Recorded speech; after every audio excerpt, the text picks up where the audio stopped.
والأرض وما بينهما يخلق ما يشاء والله على كل شيء قدير. وقالت اليهود والنصارى نحن أبناء الله وأحباؤه قل فلم يعذبكم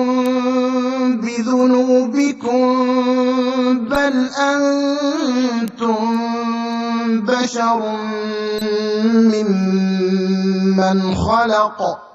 يغفر لمن يشاء ويعذب من يشاء ولله ملك السماوات والأرض وما بينهما وإليه المصير. يا أهل الكتاب قد جاءكم رسولنا يبين لكم على فترة من الرسل أن تقولوا ما جاءنا من بشير ولا نذير فقد جاءكم بشير ونذير والله على كل شيء قدير. وإذ قال موسى لقومه يا قوم اذكروا نعمة الله عليكم إذ جعل فيكم أنبياء وجعلكم ملوكا وآتاكم ما لم يؤت أحدا من العالمين. يا قوم ادخلوا الأرض المقدسة التي كتب الله لكم ولا ترتدوا على أدباركم فتنقلبوا خاسرين. قالوا يا موسى إن فيها قوما جبارين وإنا لن ندخلها حتى يخرجوا منها فإن يخرجوا منها فإنا داخلون. قال رجلان من الذين يخافون أنعم الله عليهم ادخلوا عليهم الباب فإذا دخلتموه فإنكم غالبون وعلى الله فتوكلوا إن كنتم مؤمنين. قالوا يا موسى إنا لن ندخلها أبدا ما داموا فيها فاذهب أنت وربك فقاتلا إنا هاهنا قاعدون. قال رب إني لا أملك إلا نفسي وأخي فافرق بيننا وبين القوم الفاسقين. قال فإنها محرمة عليهم 40 سنة يتيهون في الأرض فلا تأس على القوم الفاسقين. واتل عليهم نبأ ابني آدم بالحق إذ قربا قربانا فتقبل من أحدهما ولم يتقبل من الآخر قال لأقتلنك قال إنما يتقبل الله من المتقين لئن بسطت إلي يدك لتقتلني ما أنا بباسط يدي إليك لأقتلك إني أخاف الله رب العالمين إني أريد أن تبوء بإثمي وإثمك فتكون من أصحاب النار وذلك جزاء الظالمين فطوعت له نفسه قتل أخيه فقتله فأصبح من الخاسرين فبعث الله غرابا يبحث في الأرض ليريه كيف يواري سوءة أخيه قال يا ويلتى أعجزت أن أكون مثل هذا الغراب فأواري سوءة أخي فأصبح من النادمين من أجل ذلك كتبنا على بني إسرائيل أنه من قتل نفسا بغير نفس أو فساد في الأرض فكأنما قتل الناس جميعا ومن أحياها فكأنما أحيا الناس جميعا ولقد جاءتهم رسلنا بالبينات ثم إن كثيرا منهم بعد ذلك في الأرض لمسرفون إنما جزاء الذين يحاربون الله ورسوله ويسعون في الأرض فسادا أن يقتلوا أو يصلبوا أو تقطع أيديهم وأرجلهم من خلاف أو ينفوا من الأرض ذلك لهم خزي في الدنيا ولهم في الآخرة عذاب عظيم إلا الذين تابوا من قبل أن تقدروا عليهم فاعلموا أن الله غفور رحيم يا أيها الذين آمنوا اتقوا الله وابتغوا إليه الوسيلة وجاهدوا في سبيله لعلكم تفلحون إن الذين كفروا لو أن لهم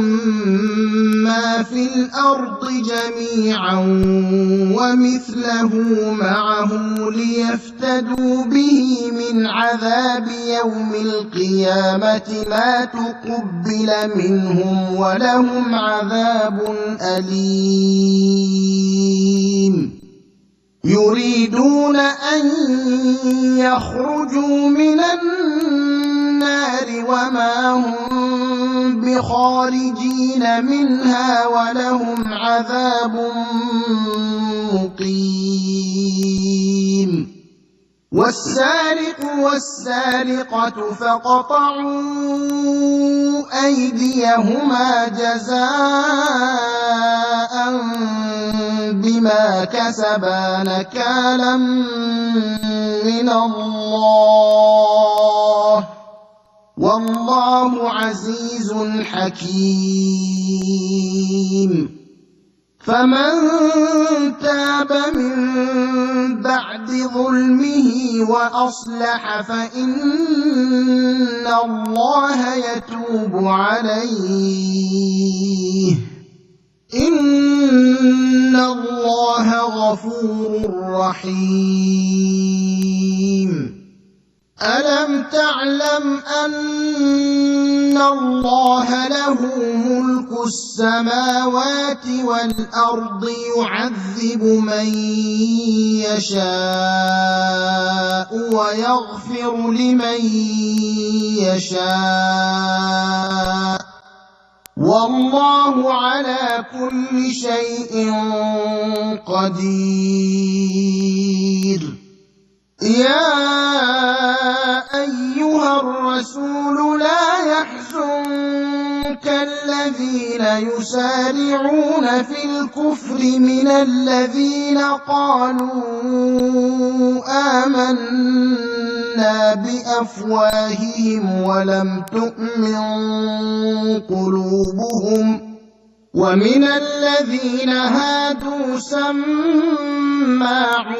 لِلْكَذِبِ سَمَّاعُونَ لِقَوْمٍ آخَرِينَ لَمْ يَأْتُوكَ ۖ يُحَرِّفُونَ الْكَلِمَ مِن بَعْدِ مَوَاضِعِهِ يَقُولُونَ إِنْ أُوتِيتُمْ هَٰذَا فَخُذُوهُ وَإِن لَّمْ تُؤْتَوْهُ فَاحْذَرُوا ۚ وَمَن يُرِدِ اللَّهُ فِتْنَتَهُ فَلَن تَمْلِكَ لَهُ مِنَ اللَّهِ شَيْئًا ۚ أُولَٰئِكَ الَّذِينَ لَمْ يُرِدِ اللَّهُ أَن يُطَهِّرَ قُلُوبَهُمْ ۚ لَهُمْ فِي الدُّنْيَا خِزْيٌ وَلَهُمْ فِي الْآخِرَةِ عَذَابٌ عَظِيمٌ سَمَّاعُونَ لِلْكَذِبِ أَكَّالُونَ لِلسُّحْتِ ۚ فَإِن جَاءُوكَ فَاحْكُم بَيْنَهُمْ أَوْ أَعْرِضْ عَنْهُمْ ۖ وَإِن تُعْرِضْ عَنْهُمْ فَلَن يَضُرُّوكَ شَيْئًا ۖ وَإِنْ حَكَمْتَ فَاحْكُم بَيْنَهُم بِالْقِسْطِ ۚ إِنَّ اللَّهَ يُحِبُّ الْمُقْسِطِينَ وَكَيْفَ يُحَكِّمُونَكَ وَعِندَهُمُ التَّوْرَاةُ فِيهَا حُكْمُ اللَّهِ ثُمَّ يَتَوَلَّوْنَ مِن بَعْدِ ذَٰلِكَ ۚ وَمَا أُولَٰئِكَ بِالْمُؤْمِنِينَ إِنَّا أَنزَلْنَا التَّوْرَاةَ فِيهَا هُدًى وَنُورٌ يَحْكُمُ بِهَا النَّبِيُّونَ الَّذِينَ أَسْلَمُوا لِلَّذِينَ هَادُوا وَالرَّبَّانِيُّونَ وَالْأَحْبَارُ بِمَا اسْتُحْفِظُوا مِن كِتَابِ اللَّهِ وَكَانُوا عَلَيْهِ شُهَدَاءَ ۚ فَلَا تَخْشَوُا النَّاسَ وَاخْشَوْنِ وَلَا تَشْتَرُوا بِآيَاتِي ثَمَنًا قَلِيلًا ۚ وَمَن لَّمْ يَحْكُم بِمَا أَنزَلَ أنزل الله فأولئك هم الكافرون وكتبنا عليهم فيها أن النفس بالنفس والعين بالعين والأنف بالأنف والأذن بالأذن والسن بالسن والجروح قصاص فمن تصدق به فهو كفارة له ومن لم يحكم بما أنزل الله فأولئك هم الظالمون وقفينا على آثارهم بعيسى ابن مريم مصدقا لما بين يديه من التوراة وآتيناه الإنجيل فيه هدى ونور ومصدقا لما بين يديه من التوراة وهدى وموعظة للمتقين وليحكم أهل الإنجيل بما أنزل الله فيه ومن لم يحكم بما أنزل الله فأولئك هم الفاسقون وأنزلنا إليك الكتاب بالحق مصدقا لما بين يديه من الكتاب ومهيمنا عليه فاحكم بينهم بما أنزل الله ولا تتبع أهواءهم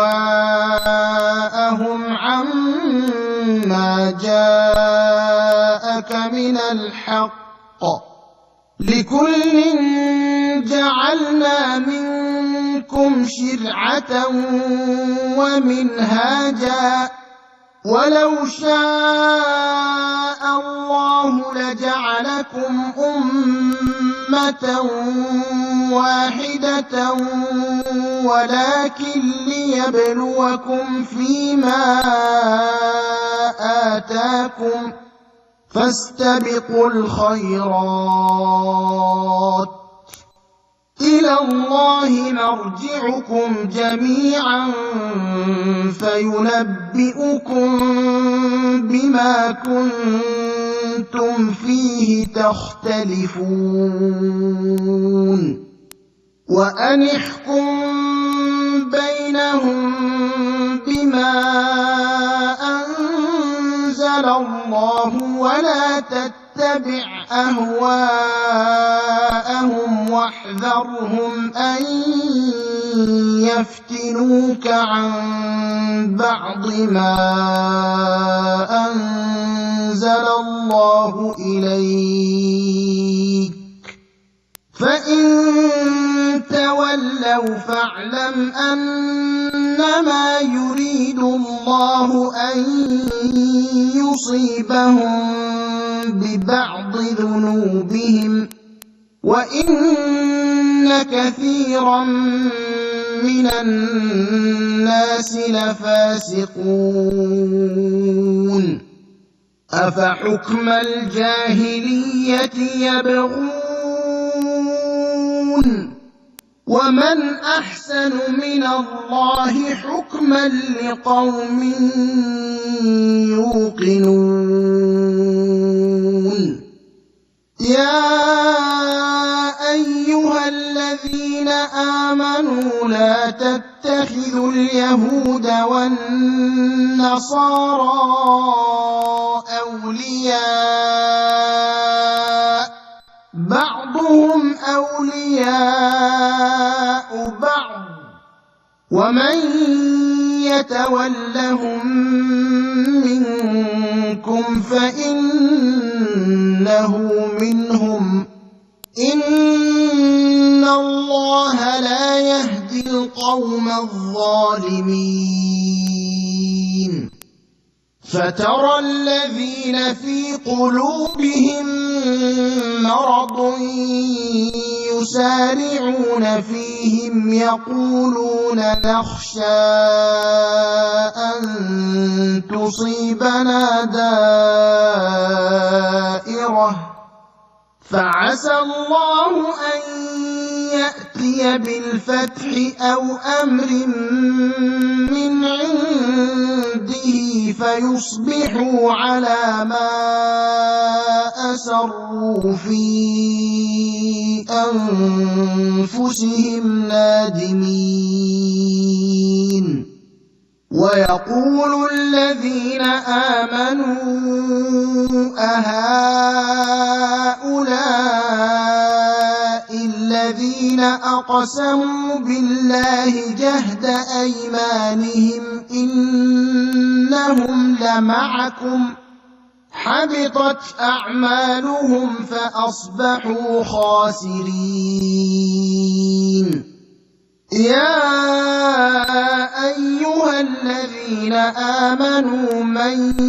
يرتد منكم عن دينه فسوف يأتي الله بقوم يحبهم ويحبونه أذلة على المؤمنين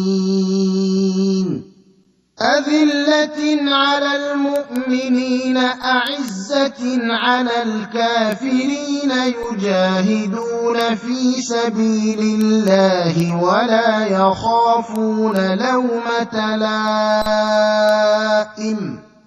ذلك فضل الله يؤتيه من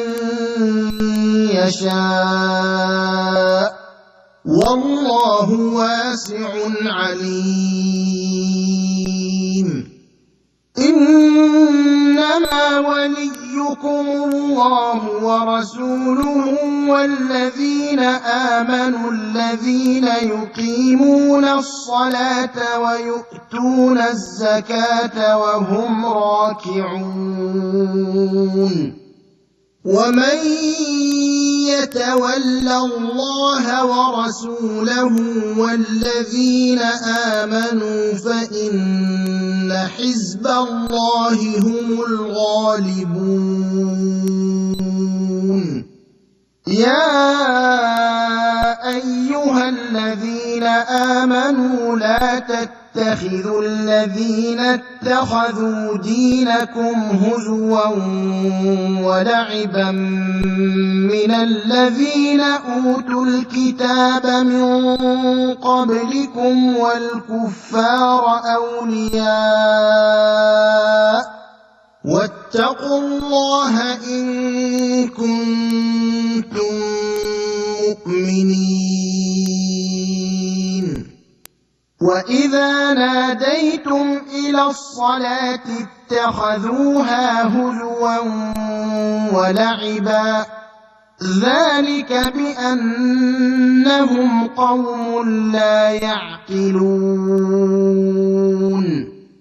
قل يا أهل الكتاب هل تنقمون منا إلا أن آمنا بالله وما أنزل إلينا وما أنزل من قبل وأن أكثركم فاسقون قل هل أنبئكم بشر من ذلك مثوبة عند الله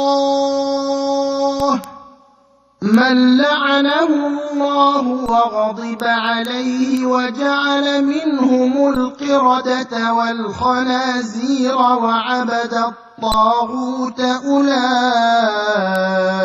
شَرٌّ مَّكَانًا وَأَضَلُّ عَن سَوَاءِ السَّبِيلِ وَإِذَا جَاءُوكُمْ قَالُوا آمَنَّا وَقَد دَّخَلُوا بِالْكُفْرِ وَهُمْ قَدْ خَرَجُوا بِهِ وَاللَّهُ أَعْلَمُ بِمَا كَانُوا يَكْتُمُونَ وَتَرَىٰ كَثِيرًا مِّنْهُمْ يُسَارِعُونَ فِي الْإِثْمِ وَالْعُدْوَانِ وَأَكْلِهِمُ السُّحْتَ ۚ لَبِئْسَ مَا كَانُوا يَعْمَلُونَ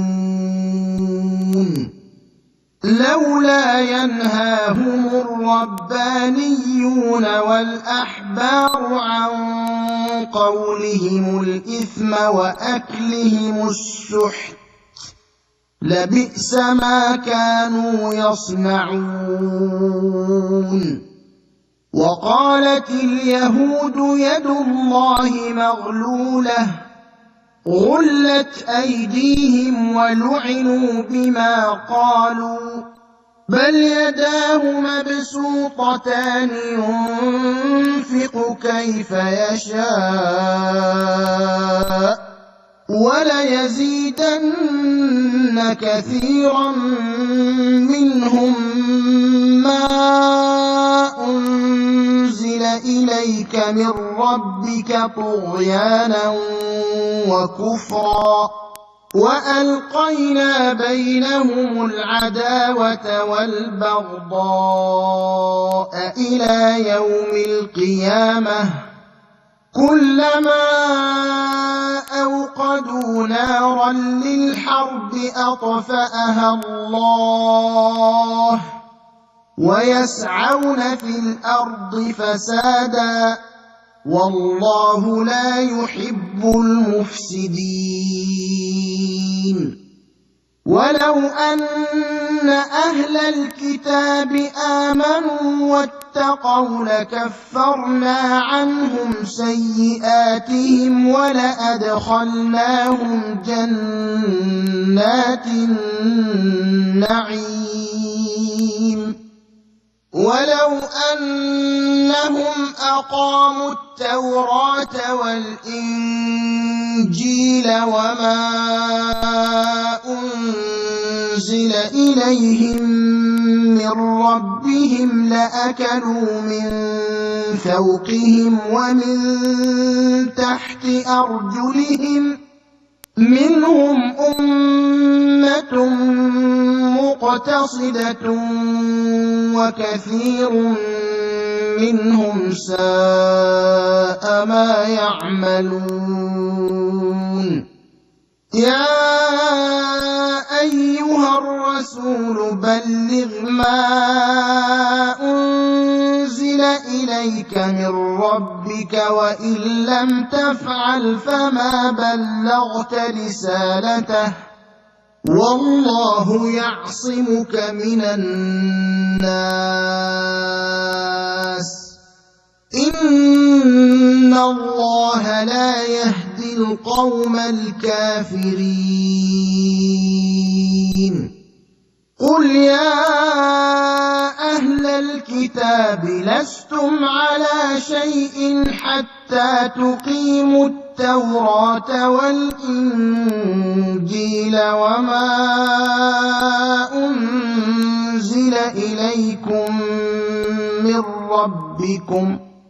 وَلَيَزِيدَنَّ كَثِيرًا مِّنْهُم مَّا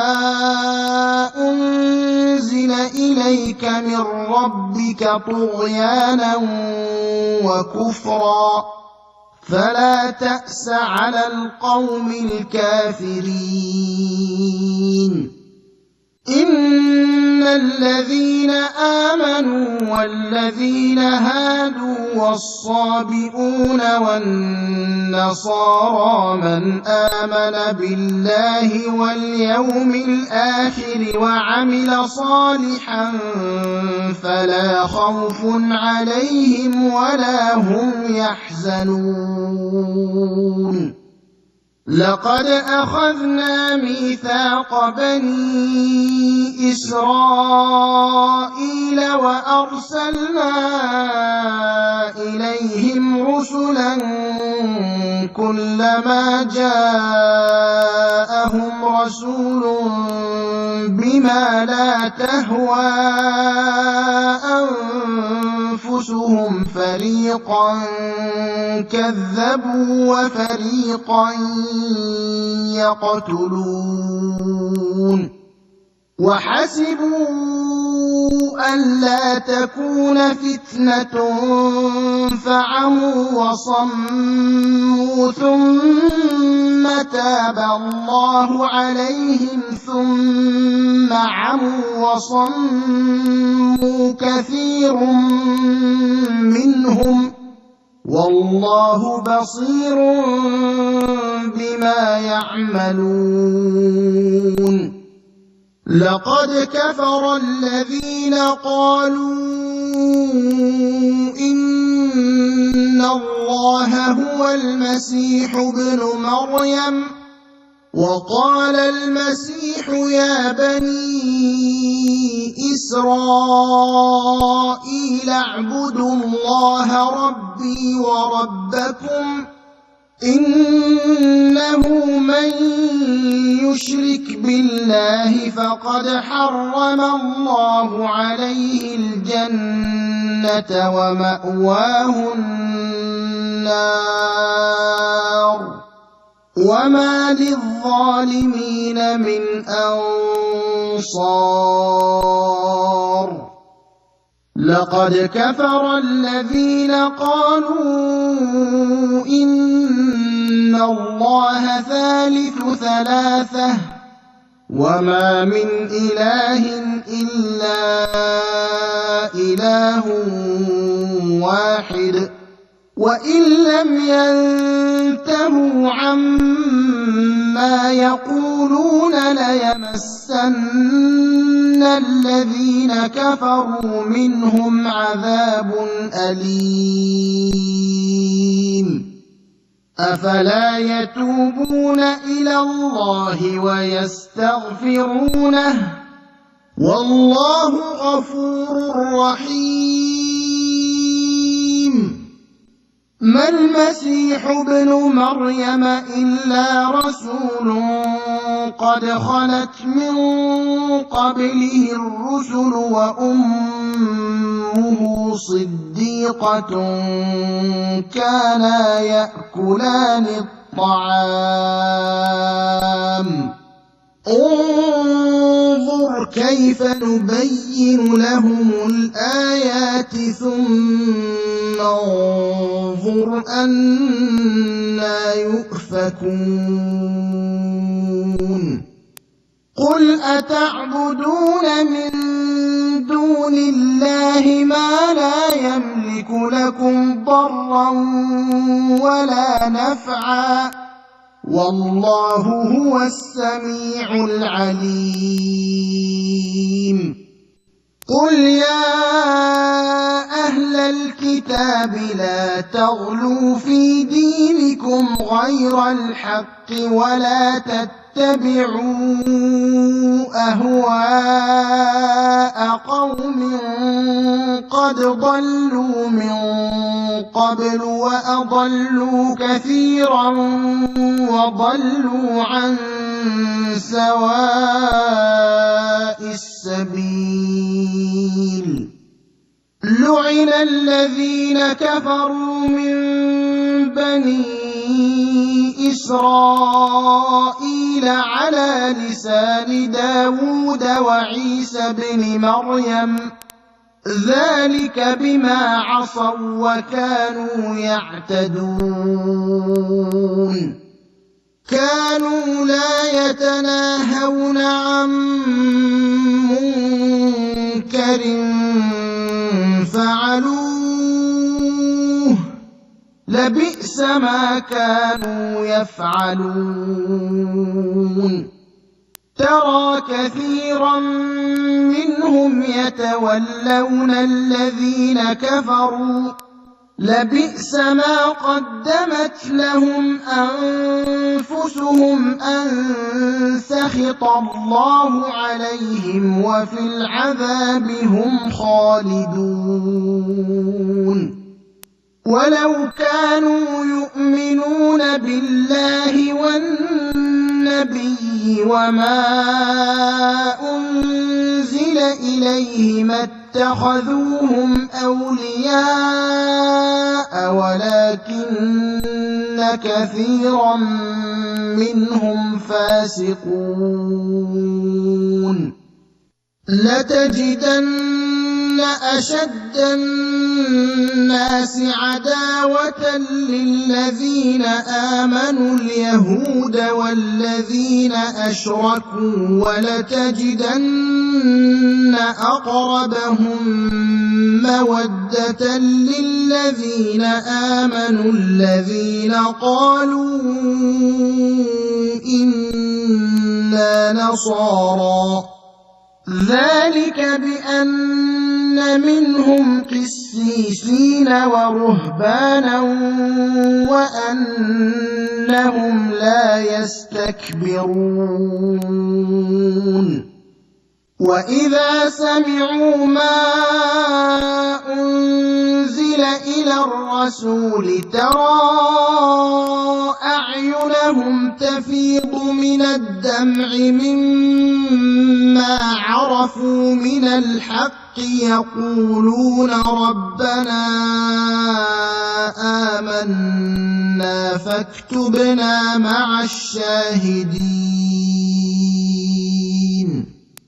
وما لنا لا نؤمن بالله وما جاءنا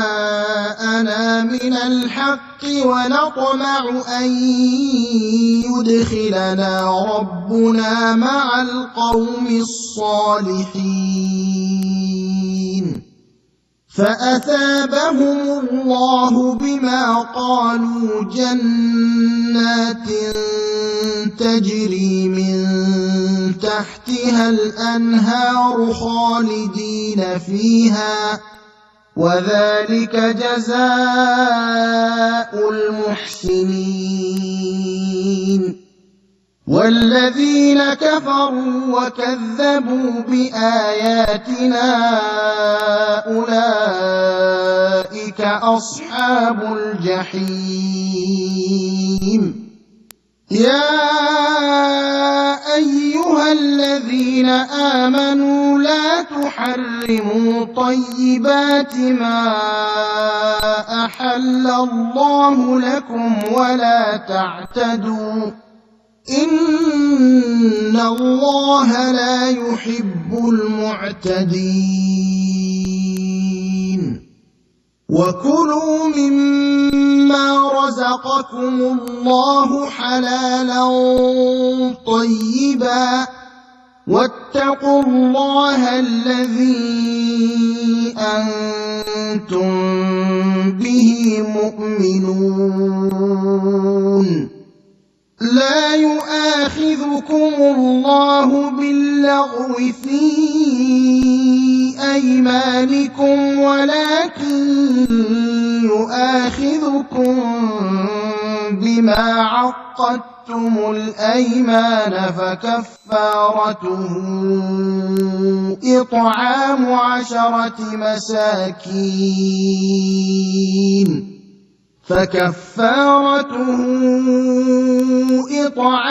10 مساكين من أوسط ما تطعمون أهليكم أو كسوتهم أو تحرير رقبة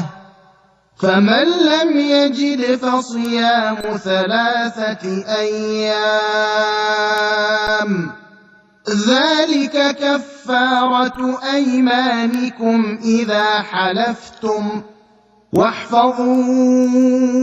أيمانكم كذلك يبين الله لكم آياته لعلكم تشكرون يا أيها الذين آمنوا إنما الخمر والميسر والأنصاب والأزلام رجس من عمل الشيطان فاجتنبوه لعلكم تفلحون إنما يريد الشيطان أن يوقع بينكم العداوة والبغضاء في الخمر والميسر ويصدكم عن ذكر الله وعن الصلاة فهل أنتم منتهون وأطيعوا الله وأطيعوا الرسول واحذروا فإن توليتم فاعلموا أنما على رسولنا البلاغ المبين ليس على الذين آمنوا وعملوا الصالحات جناح فيما طعموا إذا ما اتقوا وآمنوا وعملوا الصالحات ثم اتقوا وآمنوا ثم اتقوا وأحسنوا والله يحب المحسنين يا أيها الذين آمنوا ليبلونكم الله بشيء من الصيد تناله أيديكم ورماحكم ليعلم الله من يخافه بالغيب فمن اعتدى بعد ذلك فله عذاب أليم يا أيها الذين آمنوا لا تقتلوا الصيد وأنتم حرم ومن قتله منكم متعمدا فجزاء مثل ما قتل من النعم يحكم به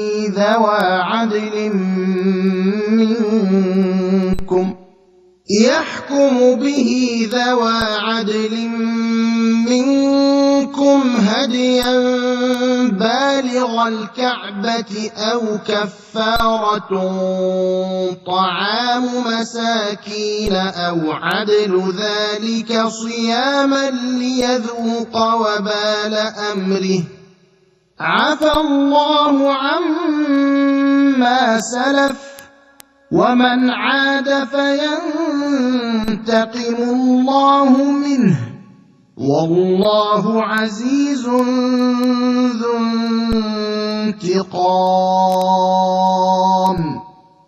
أحل لكم صيد البحر وطعامه متاعا لكم وللسيارة وحرم عليكم صيد البر ما دمتم حرما واتقوا الله الذي إليه تحشرون جعل الله الكعبة البيت الحرام قياما للناس والشهر الحرام والهدي والقلائد ذلك لتعلموا أن الله يعلم ما في السماوات وما في الأرض وأن الله بكل شيء عليم. اعلموا أن الله شديد العقاب وأن الله غفور رحيم. ما على الرسول إلا البلاغ، والله يعلم ما تبدون وما تكتمون. قل لا يستوي الخبيث والطيب ولو أعجبك كثرة الخبيث، فاتقوا الله يا أولي الألباب لعلكم تفلحون. يا أيها الذين آمنوا لا تسألوا عن أشياء إن تبد لكم تسؤكم وإن تسألوا عنها حين ينزل القرآن تبد لكم عفى الله عنها والله غفور حليم. قد سألها قوم من قبلكم ثم أصبحوا بها كافرين. ما جعل الله من بحيرة ولا سائبة ولا وصيلة ولا حام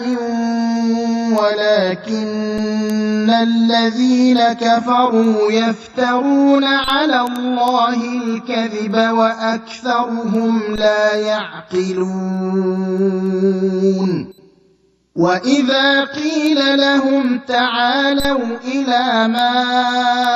أنزل الله وإلى الرسول قالوا حسبنا ما وجدنا عليه آباءنا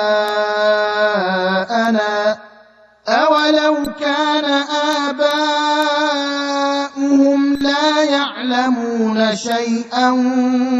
ولا يهتدون. يا أيها الذين آمنوا عليكم أنفسكم لا يضركم من ضل إذا اهتديتم إلى الله مرجعكم جميعا فينبئكم بما كنتم تعملون. يا أيها الذين آمنوا شهادة بينكم إذا حضر أحدكم الموت حين الوصية اثنان ذوى عدل منكم أو آخران من غيركم إن أنتم ضربتم في الأرض فأصابتكم مصيبة الموت تحبسونهما من بعد الصلاة فيقسمان بالله إن ارتبتم لا نشتري به ثمنا ولو كان ذا قربى ولا نكتم شهادة الله إنا إذا لمن الآثمين. فإن عثر على أنهما استحقا إثما فآخران يقومان مقامهما من الذين استحق عليهم الأوليان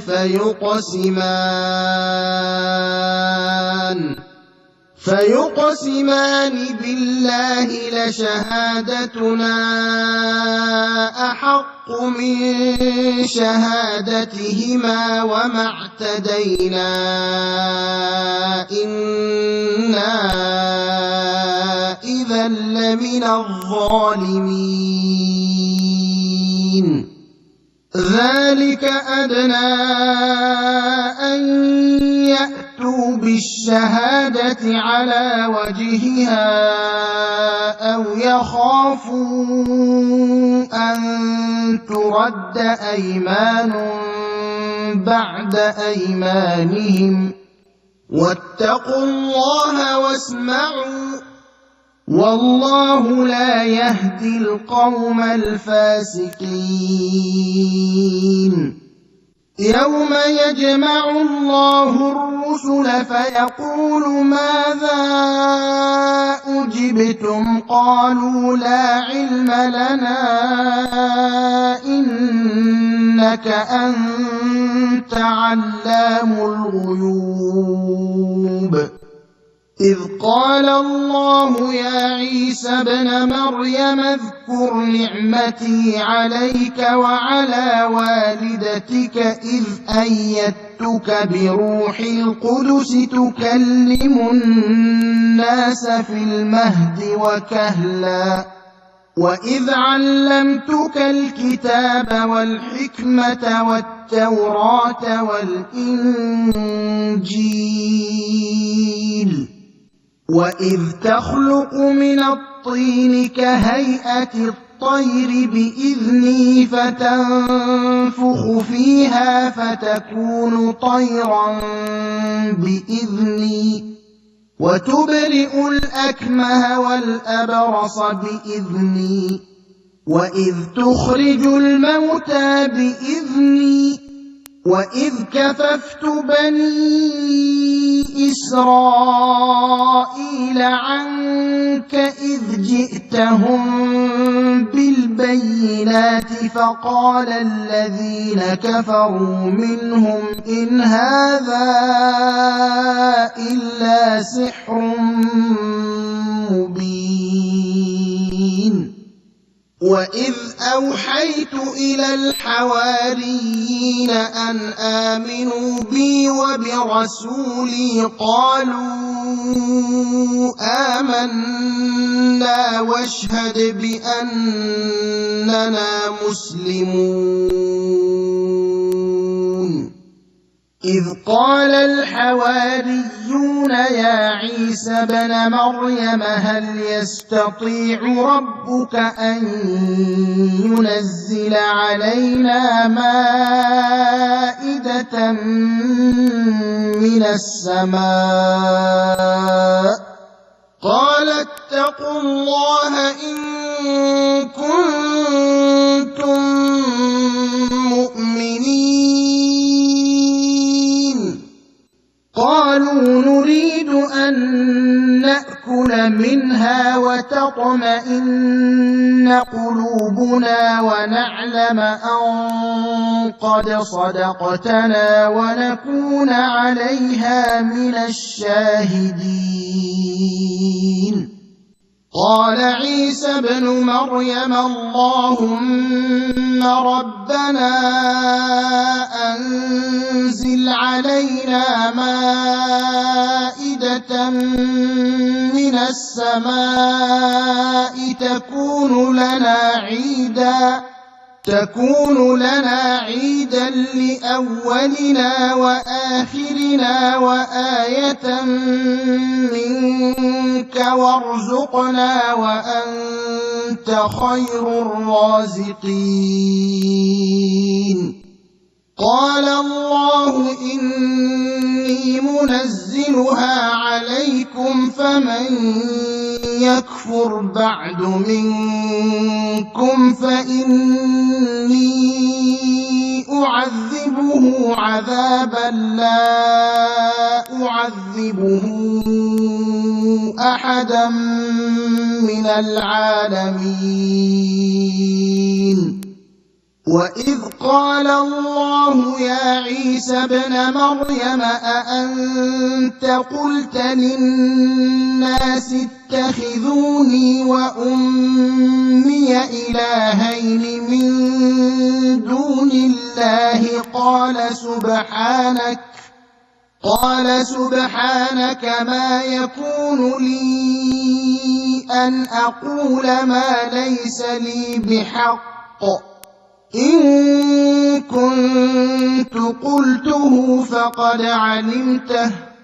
تعلم ما في نفسي ولا أعلم ما في نفسك إنك أنت علام الغيوب ما قلت لهم إلا ما أمرتني به أن اعبدوا الله ربي وربكم وكنت عليهم شهيدا ما دمت فيهم فلما توفيتني كنت أنت الرقيب عليهم وأنت على كل شيء شهيد إن تعذبهم فإنهم عبادك وإن تغفر لهم فإنك أنت العزيز الحكيم قال الله هذا يوم ينفع الصادقين صدقهم لهم جنات تجري من